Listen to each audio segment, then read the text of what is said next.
ہمارے چینل میں خوش آمدید۔ تو چلیے شروع کرتے ہیں آج کی کہانی۔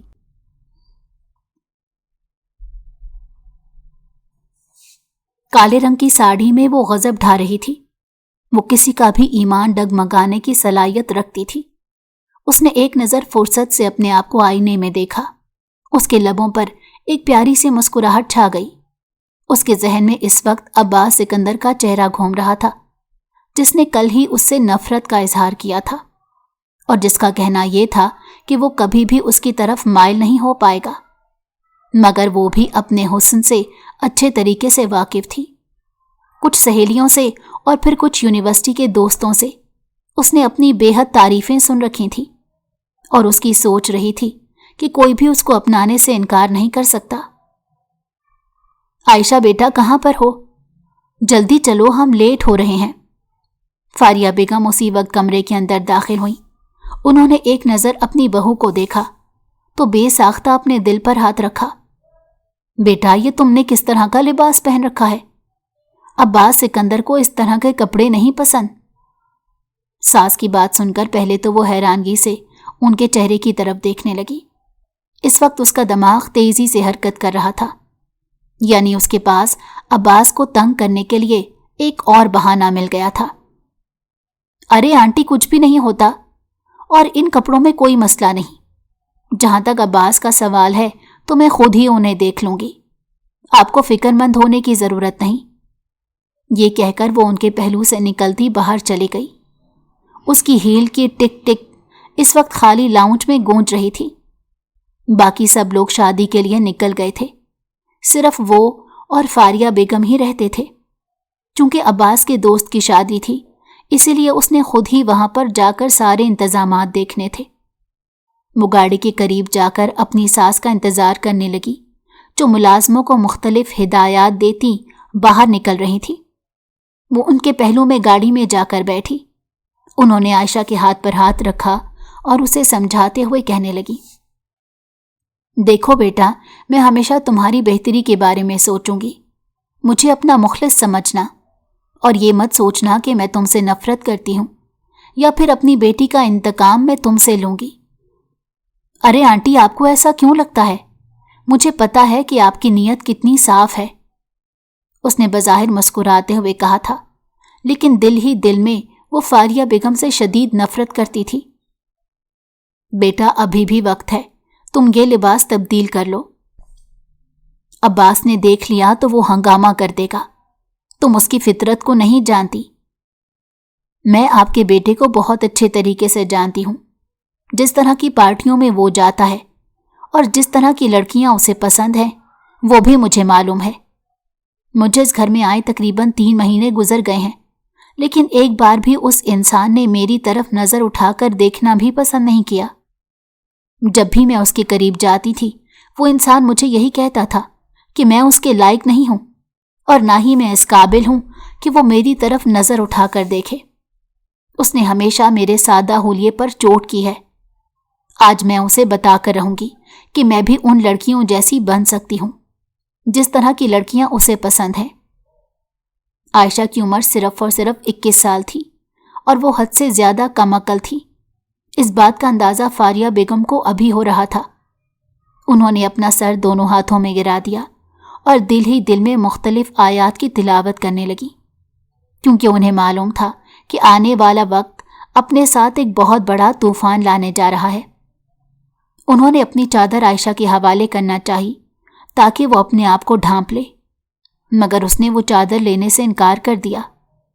جب وہ ہوٹل کے باہر اترے تو عباس سکندر اپنے دوستوں کے ساتھ باہر ہی کھڑا مختلف مہمانوں کو ریسیو کر رہا تھا۔ اس کی نظر بے ساختہ اپنے گھر کی طرف سے آنے والی گاڑی پر پڑی۔ اس کی ماں کے پہلو میں اس کی بیوی کھڑی تھی۔ جس طرح کا لباس اس نے پہنا ہوا تھا، یہ دیکھ کر عباس کا چہرہ شرم اور غصے کی وجہ سے لال ہو گیا۔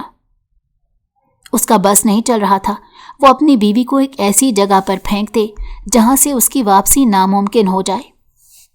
اسے اس بات کا اندازہ تو تھا کہ عائشہ کم عقل اور ضدی لڑکی ہے، لیکن وہ نہیں جانتا تھا کہ وہ اس حد تک گر جائے گی۔ اس نے بے ساختہ اپنے دوستوں کی طرف دیکھا